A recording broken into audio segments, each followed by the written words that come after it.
Baik, Assalamualaikum warahmatullahi wabarakatuh. Salam sejahtera bagi kita semua. Om Swastiastu, Namo Buddhaya, salam kebajikan. Di sini saya akan mempresentasikan manajemen sumber daya manusia guna memenuhi tugas mata kuliah Public Speaking. Sebelum materi saya presentasikan, izinkan saya terlebih dahulu untuk memperkenalkan diri. Nama saya Muhammad Afil Azimi, mahasiswa Fakultas Ekonomi dan Bisnis, Program Studi Manajemen Universitas Wahid Hasyim Semarang. Sebelum materi saya sampaikan, mungkin banyak dari kalian belum mengetahui apa sih manajemen sumber daya itu, baik dari fungsi, tujuan, ruang lingkup sumber daya manusia. Mungkin dari kalian banyak masih yang belum tahu. Oleh karena itu, izinkan saya mempresentasikan materi ini pada pertemuan kali ini. Yang pertama, yaitu tentang pengertian manajemen sumber daya manusia. Manajemen sumber daya manusia adalah suatu proses yang menangani berbagai masalah pada ruang lingkup karyawan, pegawai, buruh, manajer, dan tenaga kerja lainnya untuk dapat menunjang aktivitas organisasi atau perusahaan demi mencapai tujuan yang telah ditentukan. Manajemen sumber daya manusia juga menyangkut desain sistem perencanaan, penyusunan karyawan, pengembangan karyawan, pengelolaan karir, evaluasi kerja, kompensasi karyawan, dan hubungan ketenaga kerjaan yang baik. Selanjutnya, manajemen sumber daya manusia menurut para ahli. 1. Menurut Melayu SP Hasibuan. Beliau mengatakan, manajemen sumber daya manusia adalah ilmu dan seni mengatur hubungan dan peranan tenaga kerja agar efektif dan efisien membantu terwujudnya tujuan perusahaan, karyawan, dan masyarakat. Yang kedua, menurut Heri Shimamura.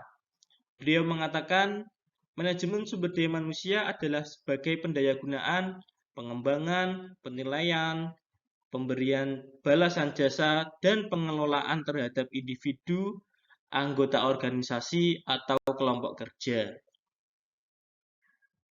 Selanjutnya, tujuan manajemen sumber daya manusia. Ada 4 tujuan manajemen sumber daya manusia. Yang pertama, tujuan sosial. 2. Tujuan organisasional. 3. Tujuan fungsional. Dan keempat, tujuan individual. Tujuan yang pertama, yaitu tujuan sosial. Agar organisasi atau perusahaan bertanggung jawab secara sosial dan etis terhadap keutuhan dan tantangan masyarakat dengan minimalkan dampak negatifnya. Yang kedua, tujuan organisasional. Sasaran formal yang dibuat untuk membantu organisasi mencapai tujuannya. Yang ketiga, tujuan fungsional.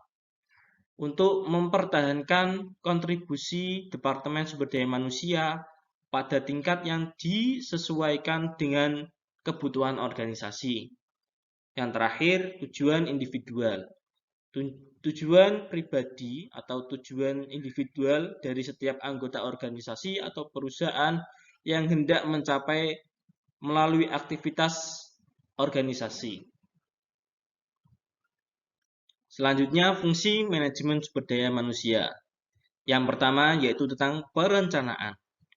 Usaha sadar dalam pengambilan keputusan yang telah diperhitungkan secara matang tentang hal-hal yang akan dikerjakan di masa depan dalam dan oleh suatu organisasi dalam rangka pencapaian tujuan yang telah dilakukan sebelumnya. Yang kedua, rekrutmen. Rekrutmen adalah suatu proses penarikan sekelompok kandidat untuk mengisi posisi yang lowong atau kosong. Perekrutan yang efektif akan membawa peluang pekerjaan kepada perhatian dari orang-orang yang berkemampuan dan keterampilannya memenuhi spesifikasi pekerjaan. Selanjutnya, seleksi. Seleksi tenaga kerja adalah suatu proses menemukan tenaga kerja yang tepat dari sekian banyak kandidat atau calon yang ada. Selanjutnya, pelatihan dan pengembangan. Pelatihan kerja adalah keseluruhan kegiatan untuk memberikan, memperoleh, meningkatkan, serta mengembangkan kompetisi kerja, produktivitas, etos kerja, pada tingkat keterampilan dan keahlian tertentu sesuai dengan jenjang dan kualifikasi jabatan pekerjaan. Sedangkan pengembangan adalah penyiapan individu untuk memikul tanggung jawab dalam suatu perusahaan. Yang terakhir yaitu ruang lingkup manajemen sumber daya manusia.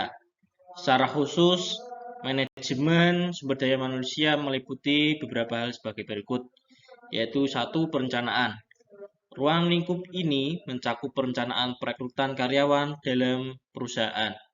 Yang kedua, analisis.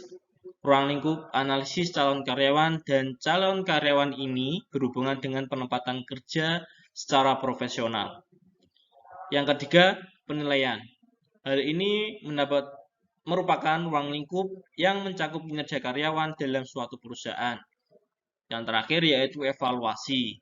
Sama seperti cara kerjanya. Ruang lingkup ini mencakup hasil penilaian dan proses pengembangan karyawan tahap awal. Baik, demikian presentasi materi yang dapat saya sampaikan. Kurang lebihnya apabila ada materi yang salah atau kekurangan dari isi materi, pengucapan kata-kata yang salah dari saya, meminta maaf yang sebesar-besarnya. Wabillahi taufiq wal hidayah. Assalamualaikum warahmatullahi wabarakatuh. Om Swastiastu, Namo Buddhaya, salam kebajikan.